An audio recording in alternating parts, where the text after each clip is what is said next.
மூதூர் இரட்டை கொலை கைதான 15 வயது பேத்தி சிறுவர் நன்னடத்தை நிலையத்தில். மூதூர் தாகா நகர் பகுதியில் கடந்த வெள்ளிக்கிழமை வீடொன்றிலிருந்து வெட்டு காயங்களுடன் 2 பெண்களின் சடலங்கள் மீட்கப்பட்டன. ஒரே குடும்பத்தைச் சேர்ந்த ஓய்வு பெற்ற அரச ஊழியர்களான ராசகுமாரி சக்திவேல் மற்றும் ராஜேஸ்வரி சக்திவேல் வயதான சகோதரிகளே இவ்வாறு உயிரிழந்த நிலையில் சடலமாக மீட்கப்பட்டனர். இதன்போது இவர்களது பேத்தியான 15 வயது சிறுமி காயங்களுக்குள்ளான நிலையில் வைத்தியசாலையில் அனுமதிக்கப்பட்டார். சிறுமியிடம் இது குறித்து விசாரித்த போது கொலைகளின் போது பயன்படுத்தப்பட்ட கூர்மையான ஆயுதத்தால் தனது கையிலும் காயம் ஏற்பட்டதாக குறித்த சிறுமி போலீசாரிடம் எதிர்வு கூறியுள்ளார். சிறுமியின் தந்தை வெளிநாட்டில் வசித்து வருகிறார். சிறுமியின் தாயார் வைத்தியசாலையில் இரவு பணியில் ஈடுபட்டிருந்த போது இந்த கொலைகள் இடம்பெற்றுள்ளது.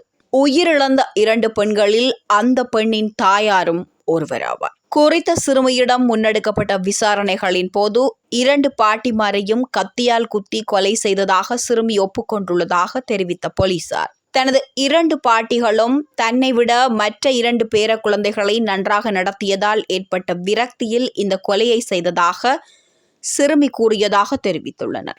அதற்கமைய சந்தேக நபரான சிறுமி மூதூர் மாவட்ட நீதிமன்ற நீதிபதி தஸ்மின் பௌசான் முன்னிலையில் ஆஜர்படுத்தப்பட்டார். இதன்போது சிறுமியை சிறுவர் நன்னடத்தை நிலையத்திற்கு அனுப்பி வைக்குமாறு நீதிபதி உத்தரவிட்டுள்ளார்.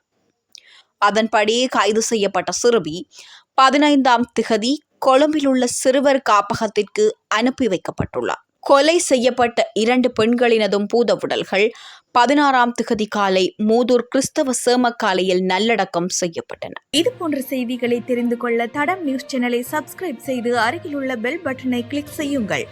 மேலும் இது போன்ற செய்திகளை உடனுக்குடன் தெரிந்து கொள்ள தடம் fm.com என்ற இணையதளத்தின் வாயிலாகவும் எங்களுடன் இணைந்து கொள்ளுங்கள்.